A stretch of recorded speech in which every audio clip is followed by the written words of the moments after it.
Today we're reviewing Octocopter, which is a game released by Tax Games May 5th of 2018. It's definitely an interesting game as it combines elements of racing, tactics, puzzling, and even some elements of action. So if anything, it's definitely unique. Alright, let's dive in. So Octocopter is an incredibly simple game with a very simple game mechanic. You're basically piloting a submarine that is spinning out of control due to its entanglement with a giant octopus, and it spins at a very predictable rate.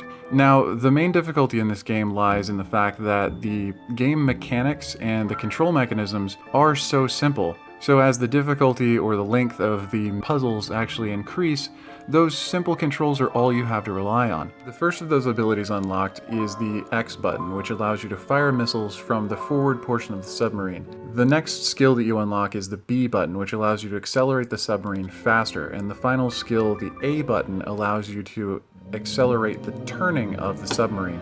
All of these become invaluable as the difficulty of the maze puzzles progress, and you will come to rely on them in every single one of the boss battles. These boss battles, unlike the mazes, are actually the action portion of the game. They rely mostly on your ability to memorize attack patterns and the patterns between the attacks from the bosses.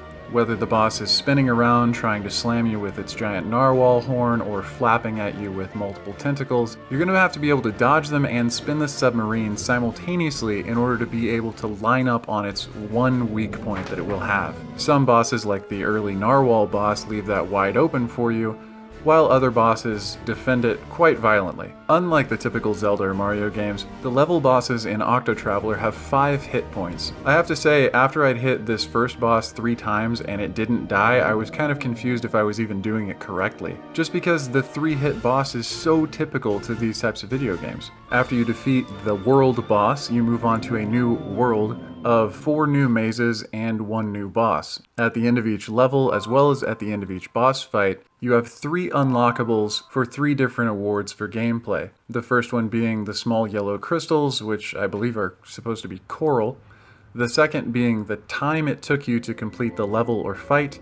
And the third one being keeping as many hearts as possible. As we know, squids have 3 hearts, which is why I think it's funny that this character is being posed as an octopus. Though it is likely that the early game intro reference to 20,000 Leagues Under the Sea, when you put it all together, some people may have considered it to be slightly more than an homage. As the worlds progress, the intricacy of the maps progress, making you rely more and more on those few skills that you have, with very few things being integrated into the maps to let you actually manipulate them any further than just your intuition and physical prowess with whichever type of controller you happen to be playing with at the time. So far in Octocopter, we've seen elements of gameplay which involve both puzzling and action. It's only through the integration of multiplayer or co-op play that the real elements of a racing game come in. This I don't believe I could even handle, because just making it through some of these later mazes is nigh impossible, especially not on the first try. And with Octocopter using split screen in order to be able to do multiplayer, unless you're playing it on a large TV, this might also be near impossible. Into the third world in Octocopter, the levels don't just get more intricate with narrower paths and more mechanics to make you hone your gameplay.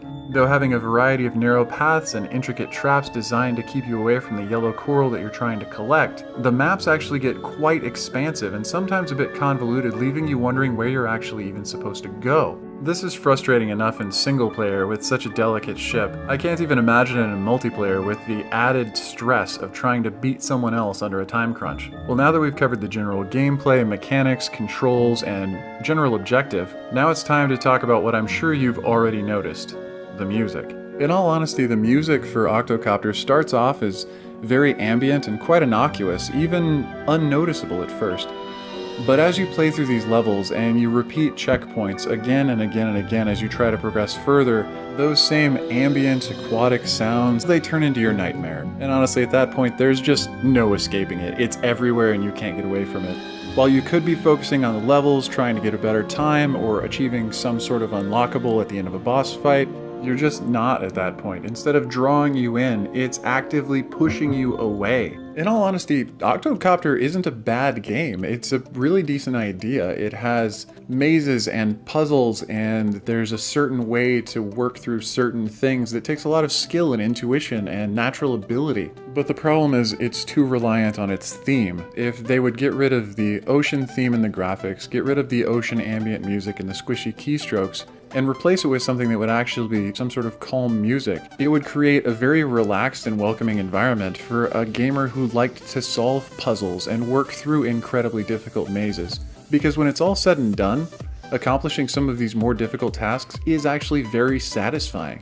So what do you think about the game? Do you think that the music's not that big a deal, or that maybe multiplayer might actually enhance the game?